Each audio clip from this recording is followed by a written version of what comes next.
the terms of the sexual contract. What is now labelled sexual harassment helps maintain men's patriarchal right in the public world. So enforcing the sexual contract doesn't always involve actual sex. According to Pateman, it is about controlling us for sex and reproduction, but it operates on a more general level. For example, literally, as I was highlighting this section on page 114, I was sitting alone in St. James's Park in London, and a man came up and sat right next to me and tried to chat me up. Told me how I shouldn't wear a COVID mask because I'm too pretty and that I have really, really beautiful handwriting. He felt entitled to interrupt me, to invade my personal space, and to demand my attention because I'm a woman. He saw me sitting alone, working, and he must have felt on some level, oh, this is here for me. And this flexible general approach has advantages. It means that if somebody can't have children or penetrative sex, like because she's too young or for medical reasons, then according to Pateman, she's still a woman. She still experiences misogyny, she's still assumed to exist for men. And here's where I have to reveal my trap card, so to speak. If this is your first time watching Philosophy Tube and you didn't already know, I'm transgender. As we've just seen, everything Pateman says should apply to me as well. I get sexually harassed, I experience misogyny, I'm in the political category of woman. Which makes it all the more weird and heartbreaking that the final chapter contains some pretty explicit transphobia. Pateman says that trans women are just men who are pretending, which is false and also bigoted, and she also seems to be assuming that there are only two sexes and they are definitely biological and unchangeable, which, spoilers if you're watching in 1988, turns out that's not true either, but more to the point, that contradicts what she said before. Having said in chapter 1 that she's only worried about how sex gets cashed out politically, now all of a sudden she seems to be assuming that it is a fact of nature, which means she's made the same mistake she's criticizing. She realized that the state of nature was a political construction, that there was this cross-contamination going on. But at the same time, she seems to think that her view of what nature is has no politics in it and is definitely just the way things are. She writes, "The state of nature is drawn by each theorist in a manner that enables him to reach the desired solution, the political solution he has already formulated." And in the margins, I've written, yeah, that's what you're doing. Now, it wasn't okay to be transphobic in 1988, or ever. But I guess we could say that trans studies as a discipline only really started in 87, and it's not her fault that science and philosophy have since moved on. Basically, I'm not trying to cancel Carol Pateman. She's in her 80s now and she's enjoying a philosopher's retirement, which as I understand it mainly involves drinking hemlock. I bought the 30th anniversary edition of her book though, because I was hoping she might address some of these issues. There's a new foreword by the author. I thought maybe she might talk about some of the philosophy that trans people have written since then, or that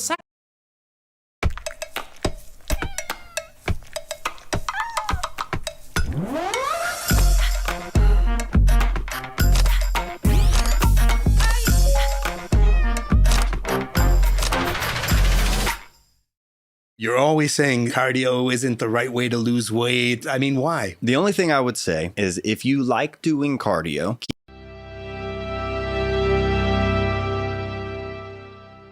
Ow! Never do. But why is logic never even tried? Who won't even give her the security of marrying her. And you may throw me out tomorrow if I don't do everything you want me to. Yes. So that brings us to the 2018 revival at the Lincoln Centre, directed by Bartlett Sher.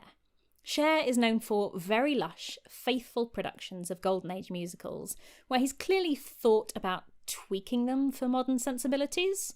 So his Fiddler on the Roof used an actual Israeli choreographer. Both South Pacific and The King and I featured, hey, actual Asians in the Asian roles. You wouldn't think that'd be a new thing, but it is. So at first, this seems like an exact copy of the musical's ending. And certainly they haven't changed the script. But Harry Haddon-Payton, who plays Higgins, makes a radically different choice with his delivery. Eliza?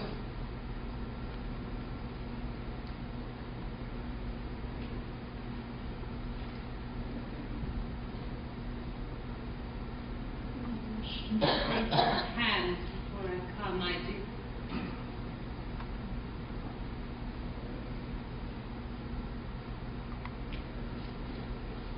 Where the devil are my slippers? Gone is the infuriating smugness, the sense that he's won and was right all along. If he doesn't understand exactly what he did wrong, he does at least know that he f***ed up. He doesn't try and run roughshod over her again, and rather than staring adoringly at him from the background while he puts his feet up, Lauren Ambrose's Eliza strides right off through the fourth wall, down the aisle, into her future. Now, this ending doesn't make much more sense from a timeline point of view. What did Eliza come back for if she's not planning on staying? This doesn't add anything to our understanding of their relationship that we didn't already know, and it still feels a bit deflated compared to the usual high-energy finale song you'd expect in a musical like this. But this ending at least feels more earned, and more in character for these two people that we've spent the whole evening getting to know. So kudos to Bartlett Sher for recognising that she really cannot come back for good. But is there any way we could do even better? Now, if you're used to Shakespeare, for example, you will be very comfortable with chopping up a script as much as you like. You can cut out scenes, you can set it in different locations, you can switch up the genders and the races of the characters, but it's much less common in revivals of musicals. There are exceptions, but if you're going to see, say, Guys and Dolls, you can probably expect to see something that looks like this. Sit down, you're rocking, sit down, sit down, sit down, you're rocking the boat. Sit down, you're rocking, sit down, sit down, sit down, you're rocking the boat. Sit down, you're rocking, sit down, sit down, sit down, you're rocking the boat. Sit down, you're rocking, sit down, sit down, sit down, you're rocking the boat. Sit down, you're rocking, sit down, sit down, sit down, you're rocking the boat. Sit down.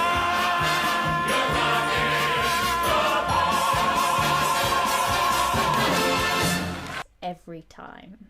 Partly that's because musicals are a much younger art form and mostly not out of copyright, and getting the license to put them on often requires strict adherence to the book, music, and even choreography of the original. And even if a production team radically changes the look of the production, they'll be very hesitant to meddle too much with the book, especially if, like in the case of My Fair Lady, there's a beloved film version that the audience will come in with. But that's not to say it doesn't happen. Shows like Half a Sixpence, Chess, Little Shop of Horrors, Mac and Mabel, and even Showboat have all had drastic changes to their books over the years. It can be done. So if we were brave enough and had the rights to rewrite this more drastically, could we do better? What do we want for them both? We want Eliza to be independent, and we want Higgins to keep his piercing, brash cleverness. So them getting married doesn't make sense, but we don't want them to be out of each other's lives either. We remember the joy of rain in Spain, and we wish that could carry on forever. But it can't. Eliza has grown up, and she can't go back again. In his 1964 essay, The Ending of Pygmalion, A Structural View, Stanley Solomon argues that if Eliza goes back to picking up his slippers and ordering his gloves, then she isn't a real Galatea. She hasn't fully come into her own as a formidable human being. And if she's not a real Galatea, then Higgins hasn't succeeded in his task. All he's done is taught someone pronunciation, which he's done hundreds of times before. He hasn't made a woman. I said I'd make a woman, and indeed I did. So what about an ending where, if Higgins can't make living at Wimpole Street any easier for Eliza, he can at least be proud of his accomplishment and recognise her humanity and be a little bit happy for her, rather than wallowing in self-pity? There is a possibility that Shaw once wrote an ending like that. In that same letter to Mrs. Campbell, he writes, "He will go out onto the balcony to watch your departure, come back triumphantly into the room, exclaim, 'Galatea,' meaning that the statue has come to life at last, and curtain. Thus, he gets the last word, and you get it too." Now, this version doesn't exist anywhere in print, so presumably it was a rewrite that Shaw made partway through the show's run. you would have to cut the song I've Grown Accustomed to Her Face, which is a scary thing to contemplate for a director. It's a meaty song for your lead actor who's not going to want to let it go, and the audience will be expecting to hear it. But Eliza gets to leave and be her own person, and Higgins has the satisfaction of knowing that he really has made the statue come to life. Eliza is completely transformed, and he takes pride in his work. I like this ending, although modern audiences would have no idea what a Galatea is or why it's relevant, so the substance of the lines would have to change. There's also an ending that Shaw wrote for the 1938 screenplay that's along the same lines. After the last scene, Freddie comes to pick Eliza up and lets slip that they're planning on opening a flower shop together. After they've gone, Higgins goes for his walk and pictures what Shaw wrote in his epilogue: Eliza behind a shop counter while Freddie serves customers. While he's wandering about, a policewoman asks him if anything's wrong. No, nothing wrong. A happy ending. A happy beginning. Good morning, madam. And strides off into the sunset. In this ending, both of these characters that we've grown to love get their own share of happiness, with neither one subservient to the other. I don't think Lerner and Lowe were wrong to choose the more romantic ending in the 1950s. They were writing for 1950s audiences, and to be clear, they are great writers with a very popular musical that I love. I would not have spent this long talking about a show I did not love to the marrow. We're very lucky with this show. Many popular and beautifully written shows from this era irreconcilably butt up against modern sensibilities. When Nancy or Julie Jordan decides to stay with her domestic abuser, it is possible, dear, for someone to hit you hard, and it not hurt at all. Or when Siamese people are afraid of monocles.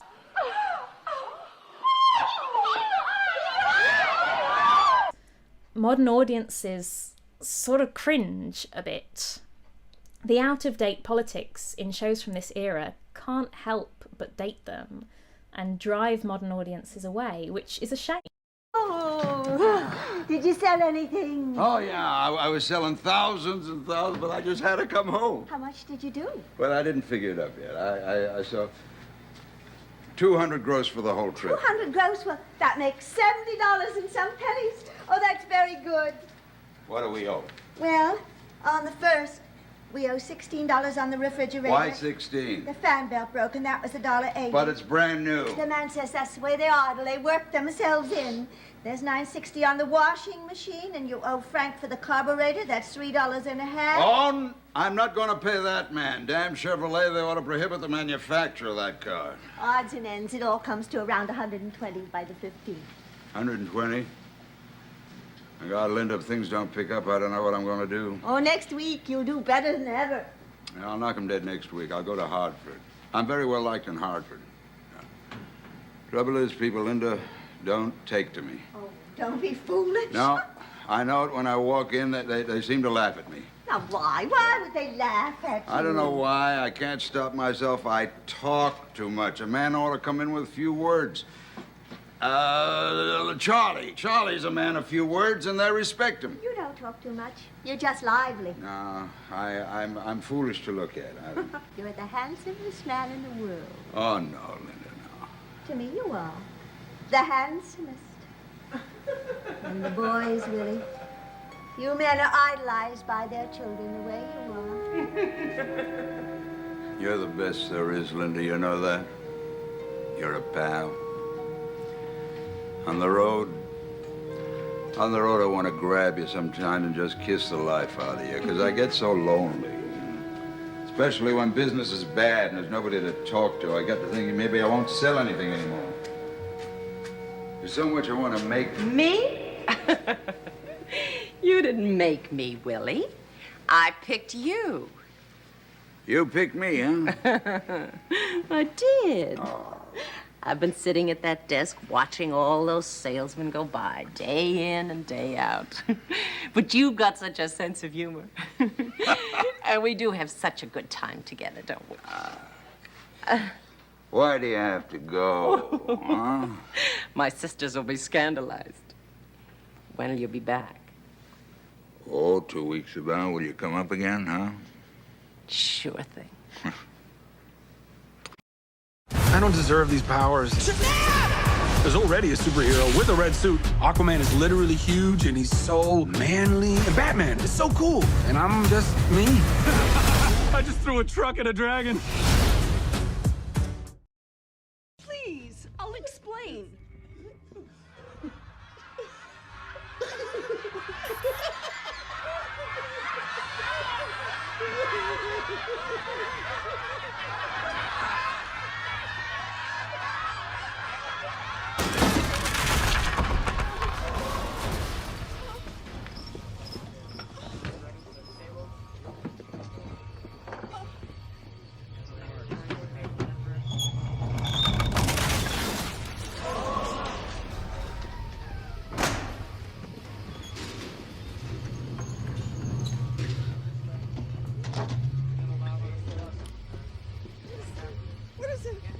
Good, solid person, but they are part of the legal system in the bad sense, in the sense of being troublemakers in the village.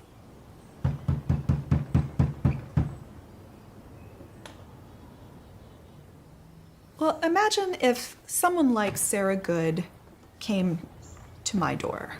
Perhaps I send her away. And going away, she's resentful and she's angry. And she says, "You're going to regret not giving me anything to eat today." And an hour later, my toddler is scalded with boiling water. Very common injury for women and children at this time period, and a potentially fatal one. Later on, if she is accused as a witch, I will see that correlation, those correlated events, as causal. Pilgrim Fathers, who in the first half of the 17th century set sail from England and Holland for the east coast of America. Free of persecution, they wanted to live out their ideal of a devout Christian community. The dogs delight to bark and bite, for God hath made them so. Let bears and lions growl and fight, for 'tis their nature too. But children, you should never let such angry passions rise. The little hands were never made to tear each other's eyes. Samuel Parris' daughters and nieces were among them. Parris was the leading minister in Salem, New England. What would today be considered an innocent game by children was a shameful lapse for these strictly devout Puritans. All people are deeply sinful, even the children, and forever tempted by the devil.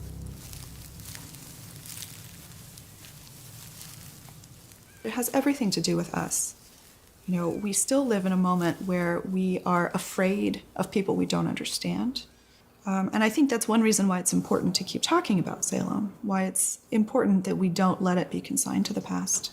There's probably a theory for every day of the year as to what happened because of that, because people have been wondering for over 300 years what happened.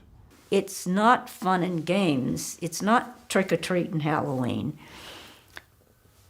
which is all very well by itself, but it's a serious lesson to learn from it.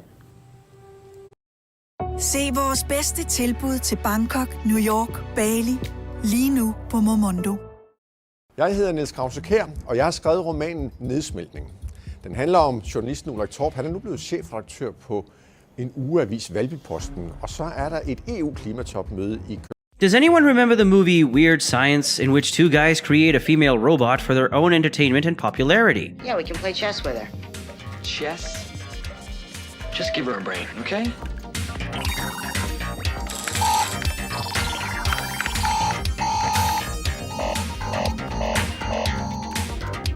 Okay, that's about all we can do with my stuff.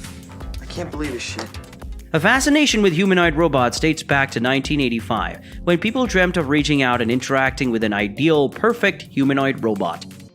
In Hollywood movies, a hidden message is always present.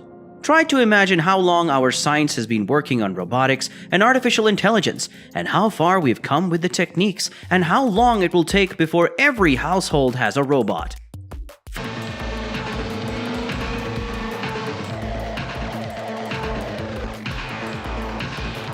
Female robots are a technological marvel, and many of us could not even tell the difference between a real woman and a female robot. Have you seen female robots such as Harmony and Erica? You cannot spot a distinction to tell that they are robots. But are they created just to satisfy the needs of men? What is the meaning of life? I think the meaning of life is to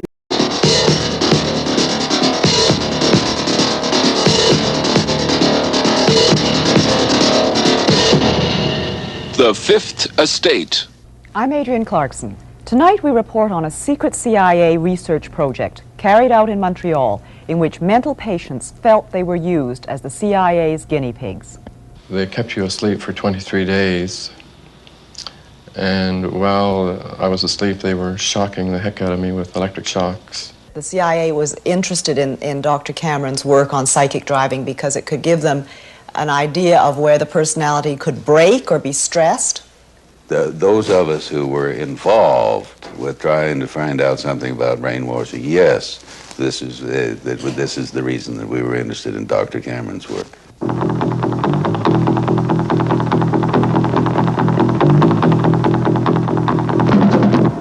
The American Central Intelligence Agency has been accused of manipulating citizens of countries all over the world, including Canada.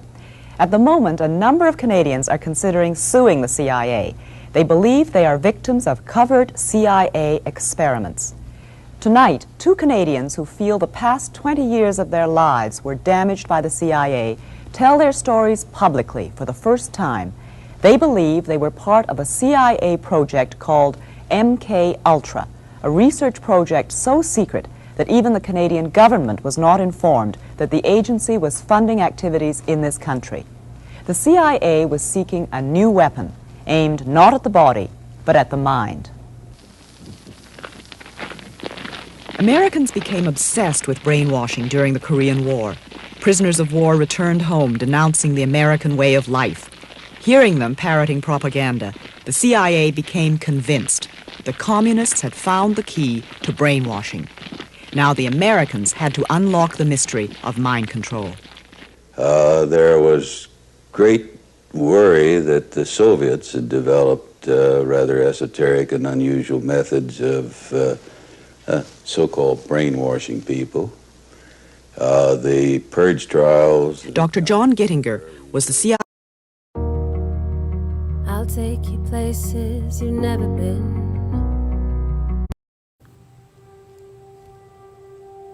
Salem is on the edge of the English Crown Colony. It is threatened to the north by the French, who have Native American tribes on their side. Together, they attack the outlying settlements and slaughter the inhabitants. Any survivors flee southwards to Salem.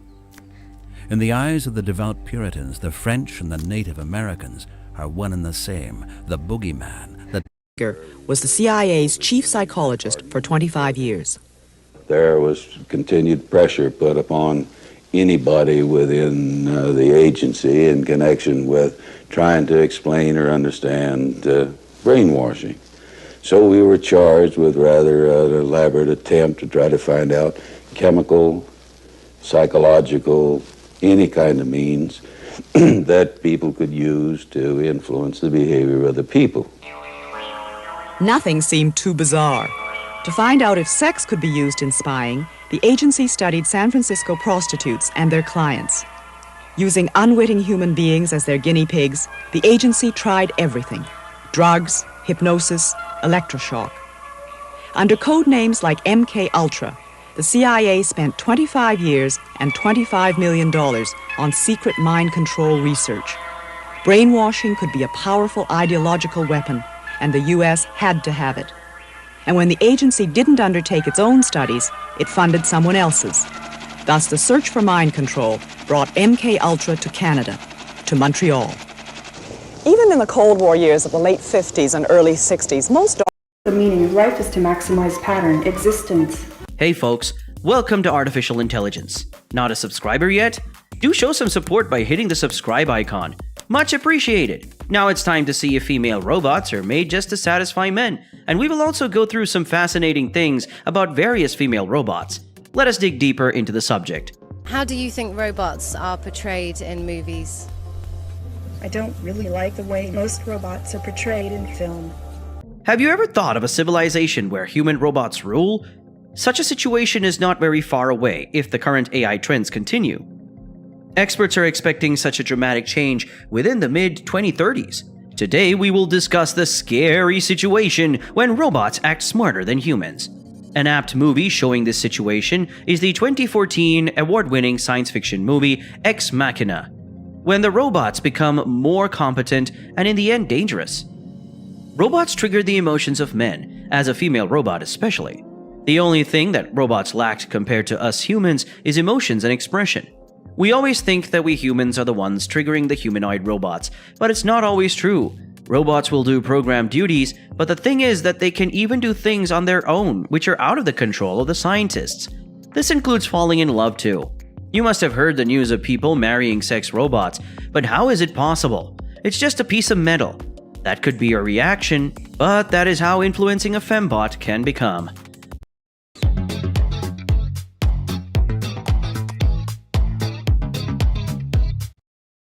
The devil incarnate, who lurks in the woods.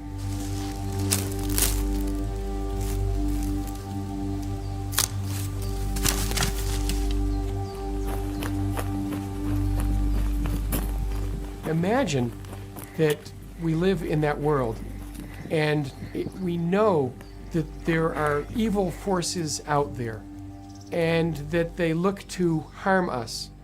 But we can't even say for sure who they are, who the bad guys are. All things foreign, all things unknown spell danger. There is no safety or security. We have Indian attacks, we have refugees, we have incidences of witchcraft already taking place. And the general sense amongst Puritans is simply, when bad things happen, like these things, they don't happen with no reason. There is always a reason why bad things happen. Ultimately, everything that happened, your dog dies, your cow gets sick, your child is sick, your house burns down, you're suddenly in pain, all these things have to have some meaning connected to something much bigger than you, God, or possibly Satan. Certain that they were sinful down to their very depths, each person had to be immensely strict with themselves, or so the Puritans believed. Salvation would only come to the pure, who took biblical doctrine as their guideline in life. To lead a diligent, simple, and morally pure life, that was the duty of every member of the Salem community.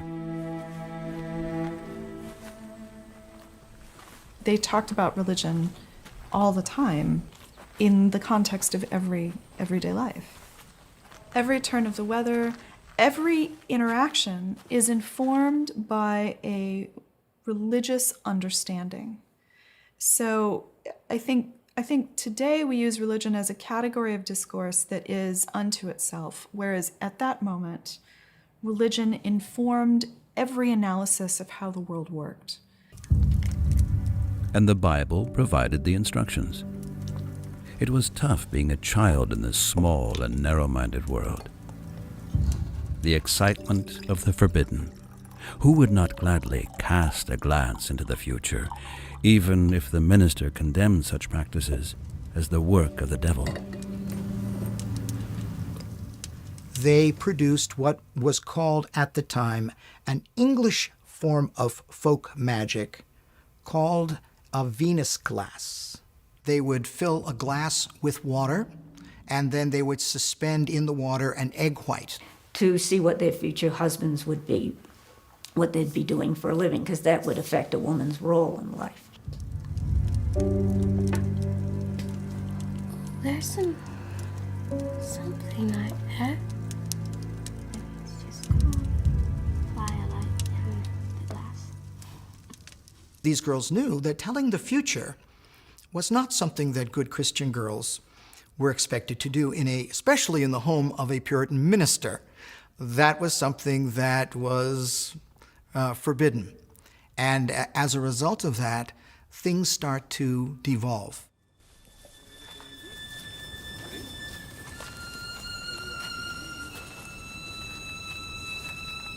The New England Puritans' entire lives amounted to one prolonged religious service. It was religion that structured communal life. Joy and any sensory pleasure was considered satanic temptation. So there's no absolution in the Puritan system and no system of confession. And what this does is to make it an internal process. It's inside you. This is what the minister is saying in his sermons. Look inside yourself, and you're going to find unrepented sin. That's the downside of the Puritan system. So much emphasis on sin, so much emphasis on understanding, looking inside yourself, but no real outlet for all the turmoil that creates, that causes. Everybody had to answer personally and directly to God. They were left alone with whatever tormented them. Velkommen i Circus Summarum!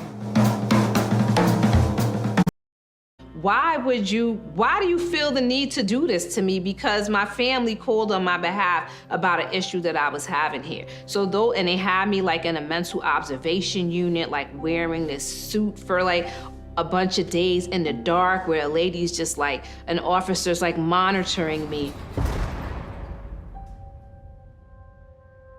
Solitary confinement happened. Obviously, that's huge. Don't stand out. You know, don't act weak, for the starters, because there are predators in there who'll come for you. But whatever they can take, they'll take. A lot of people come in with the heads down and like, you know, you can see that they're nobodies, they're not fighters, they're not. And it stands out in jail. It does stand out and people do prey on it. Some advice that people gave me was, one, don't play games in prison, right? And that seemed to me like, okay, like it made it like, why not? Like, you know, like what do you even mean by that? And folk would say, whenever you play games, right, it just opens up the door for like an interaction. One thing in common, John Wayne Gacy Jr. Just like Johnny and Michael, Billy also disappeared suddenly. On June 13th, 1976, Billy left his home and was never seen alive again.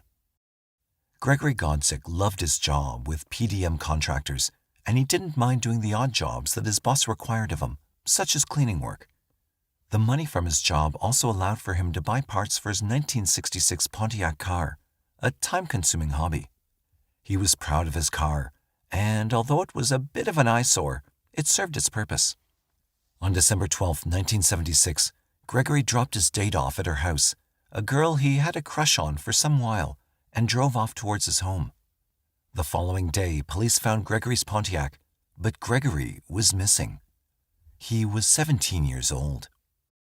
On January 20th, 1977, 19-year-old John Cizik also disappeared, much like the other young men before him. He had driven off in his 1971 Plymouth Satellite and was never seen alive again. Interestingly, a short while after the young man vanished, another teenager was picked up by police in a 1971 Plymouth Satellite while trying to leave a gas station without paying. The youth said that the man he lived with could explain the situation. The man was Gacy, who explained to police that Cizik had earlier sold him the car. Police never checked the car title, which had been signed 18 days after Cizik's disappearance, with a signature that was not his own. In Leindecker's The Man Who Killed Boys, the author points out that Cizik had known not only Gregory Godzik and Johnny Butkovich, but had also been an acquaintance of John Gacy, although he hadn't worked for PDM contractors. Robert Gilroy was an outdoorsman, avid camper, and horse lover. On September 15, 1977, 18-year-old Gilroy was supposed to catch a bus with friends to go horseback riding, but he never showed up. His father, who was a Chicago police sergeant, immediately began searching for Robert when he heard that his son was missing. Although a full-scale investigation was mounted for his son, Robert was nowhere to be found. More than a year later, another young man named Robert Piest would vanish mysteriously. The investigation into his disappearance would lead not only to the discovery of his body, but the bodies of Butkovich, Bonin, Carroll, Sizik, Gilroy, and 27 other young men who had suffered similar fates.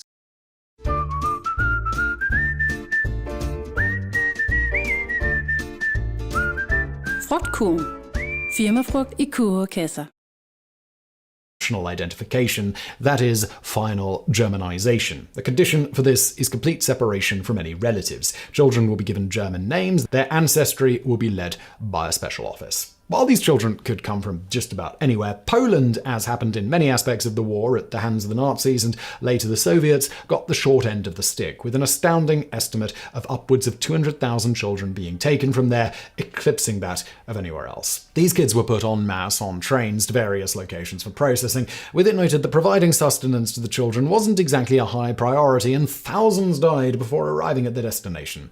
Besides sometimes being sent to more remembered places today, like Auschwitz, there was also a camp called Kinder KZ, a concentration camp built for children, specifically Polish children, where they were variously made to work as child laborers, some as young as just 2 years old, and others experimented on or otherwise murdered. As for the exact processing of the children taken, those who seemed like they might be of good stock were sent to the Kindererziehungslager, or children's education camps, where a process of quality selection was utilized to examine not just the children's apparent racial backgrounds, but also the children being subjected to various medical and psychological exams, and then assigned an overall score for their desirability, with even little things like the shape of their skull or the presence of and size of birthmarks considered. They were then ultimately divided into 3 groups: desired, acceptable, and undesired.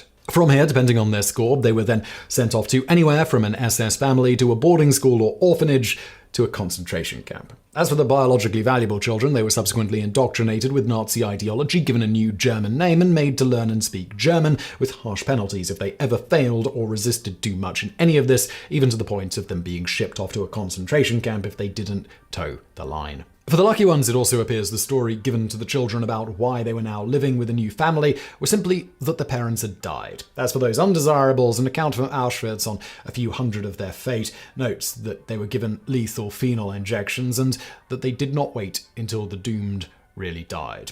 During his agony, he was taken from both sides under the armpits and thrown into a pile of corpses in another room, and the next victim took his place on the stool. Going back to the aftermath of the war and what happened to the Lebensborn children, as the war was winding down and the Nazi defeat was imminent, records of where many of these children came from, and indeed just general information about the program itself, were largely destroyed before the Allies could get their hands on them. This, unfortunately, meant that many of the hundreds of thousands of children who were kidnapped or the product of the state breeding program had no real way to be reconnected with their families, with only about 10% ultimately doing so.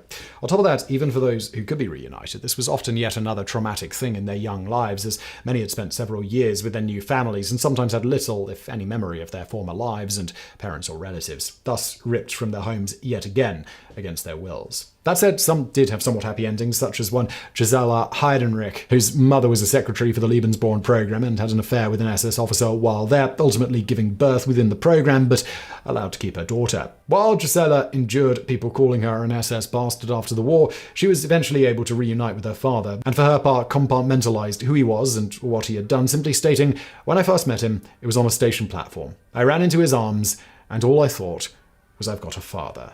As previously alluded to, just as bad were the children of the breeding programs, particularly in places like Norway and Germany itself, were largely shunned, and they and their parents stigmatized, with reports of the women variously being occasionally beaten, having their hair shaved off forcibly, and otherwise communities doing everything possible to run them out of town. Beyond this program, really any child of a German soldier to a foreign mother during their respective occupations were painted in the same negative light. In Norway, where there were an estimated 12,000 such children born, with some of the children placed in mental institutions after the war, along with attempts to forcibly ship them off to other countries. Being bullied and abused also seems to have been the order of the day, much like often happened to their mothers. Some escaped this oppression by leaving Norway, perhaps most famously a little girl by the name of Annefrid Lindstad. Her mother, Sinni Lindstad, was just 19 when she had a child with a German sergeant, Aldred Haas. At the close of the war, Haas fled home to Germany, and the teen Sinni was seen as a collaborator for having had a child with a German soldier. To escape their treatment in Norway, Annifrid's grandmother, Arntine, took her to Sweden, with Sinni joining them not long after, though